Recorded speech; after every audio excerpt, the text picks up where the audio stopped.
mengikutiku terus. Bahkan sampai ke liang kubur ini. Mereka masih mengikutiku.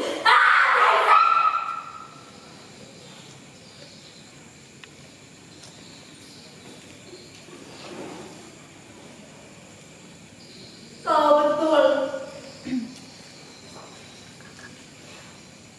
maut adalah tempat menemui kedamaian, lalu kenapa seperti ini? Pedih dan luka lamaku, amarah dan rasa kecewa masih seperti kobaran api yang membakar.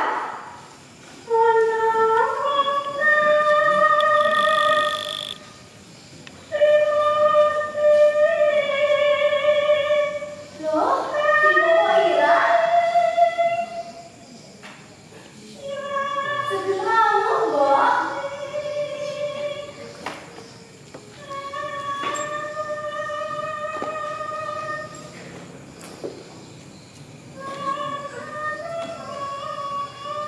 Dulu, si Bobo Ira itu selalu mengatakan,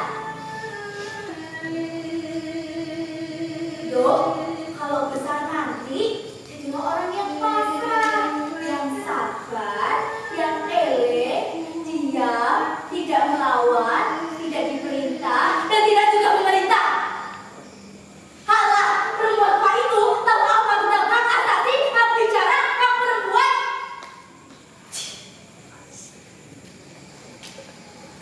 Barangkali kalian menganggap aku dapat dari sinting dan gila, tapi 4 tahun kematian ini hanya sia-sia. Dan sekarang kalian kembali mengukir-ukir kematianku.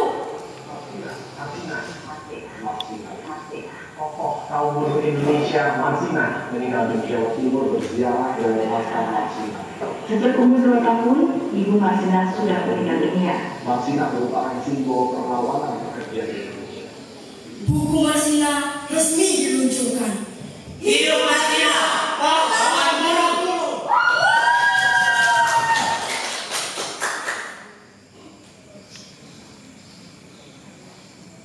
Hari ini, sebuah buku yang ditulis atas kematianku diluncurkan.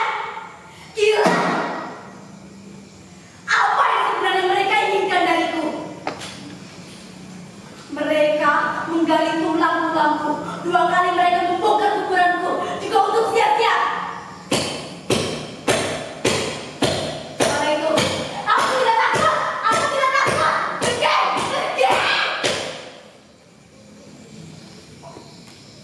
Kematianku yang menyakitkan, tulang-tulangku yang remuk, darahku yang berceceran, bisa mempertanggungjawabkan semua itu.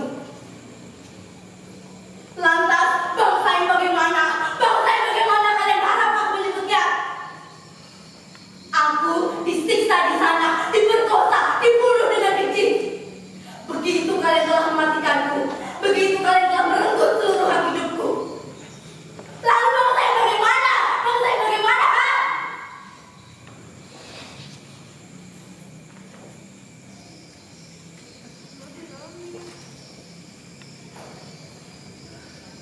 Sampaikan pada mereka, Marsina tidak akan datang. Marsina yang lemah lembut, perempuan miskin tidak berdaya dan tidak tahu apa-apa itu. Tidak, dia tidak akan datang. Dia akan menunggu hingga peradilan akhir itu tiba dan menjadi saksi utamanya di sana.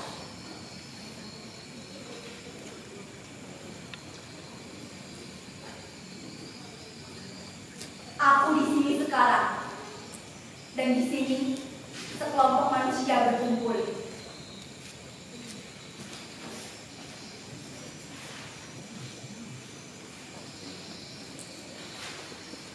Kalian, aku mengenali betul siapa kalian. Kalian adalah sebuah generasi yang seharusnya ceria dan merdeka. Namun kalian duduk di sini dengan tatapan yang mengandung duka.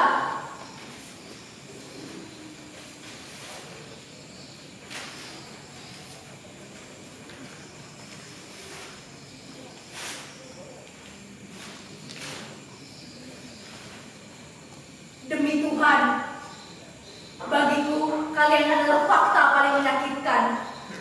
Kemarahan kalian adalah kemarahan dulu. Harapan dan cita-cita kalian adalah harapan dan cita-cita dulu.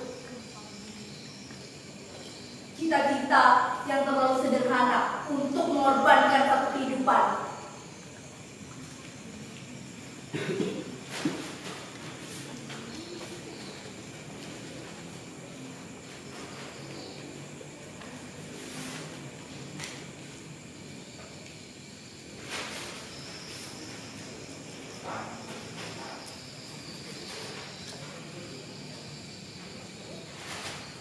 Kalian pasti tidak bisa membayangkan seberapa banyak kebenaran yang aku ketahui.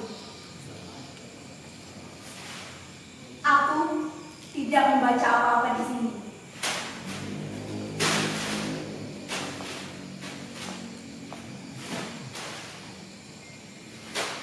Berita yang kalian dapatkan hanya berita yang boleh kalian dapatkan, bukan yang berhak kalian dapatkan.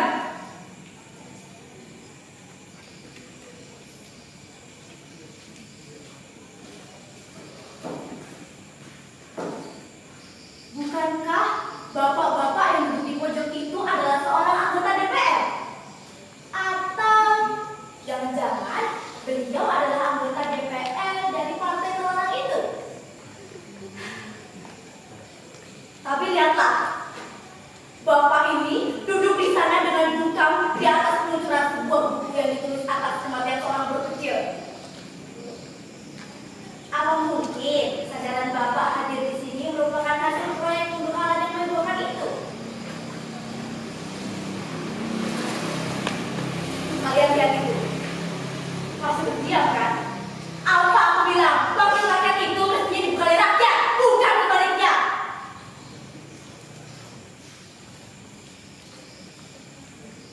Aku hanya berdiri di sana untuk memperjuangkan sesuap nasi agar tidak terlalu lapar. Aku melihat kawan-kawan di PHK di bawah ancaman menuju senjata, dan aku hanya mencoba untuk membela mereka. Dan karena itulah aku yang berbahaya dan layak untuk dibunuh.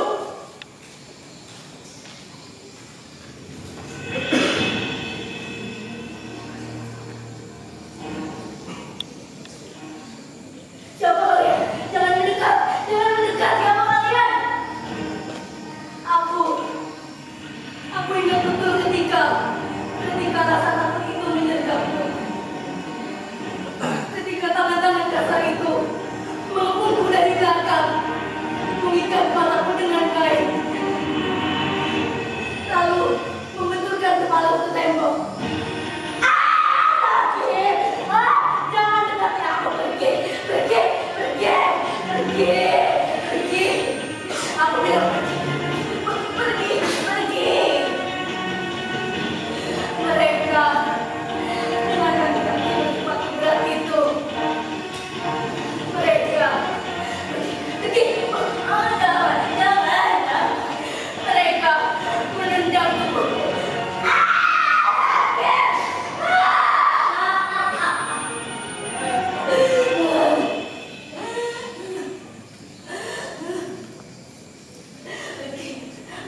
Pergi.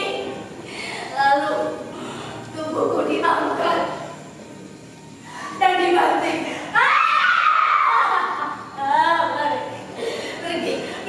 Pergi. Ya, aku bilang pergi. Pergi. Jangan.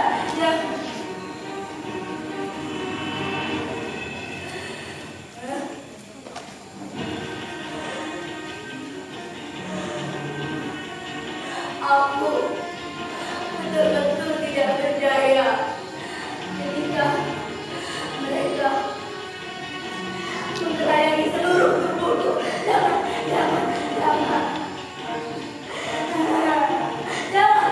Pergi. Dan sebuah benda besar dan tajam diucapkan menembus tulang kemaluanku.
perutku, pahaku, dan seluruh tubuhku. Disitulah aku untuk pertama kalinya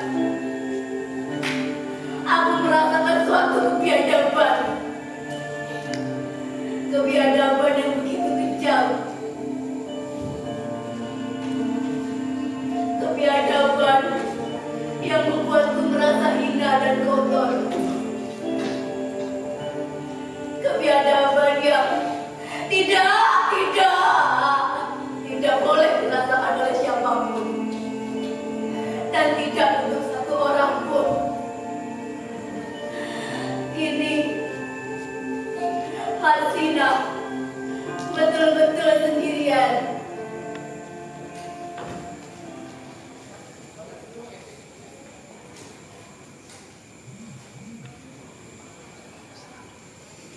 Demi Tuhan, tidak ada yang aneh atas apa yang menimpa diriku. Bahkan ribuan atau jutaan manusia lain yang senasib denganku. Kami adalah anak-anak bangsa ini. Sebuah bangsa yang korup. Sebuah bangsa di mana kekuasaan adalah segala.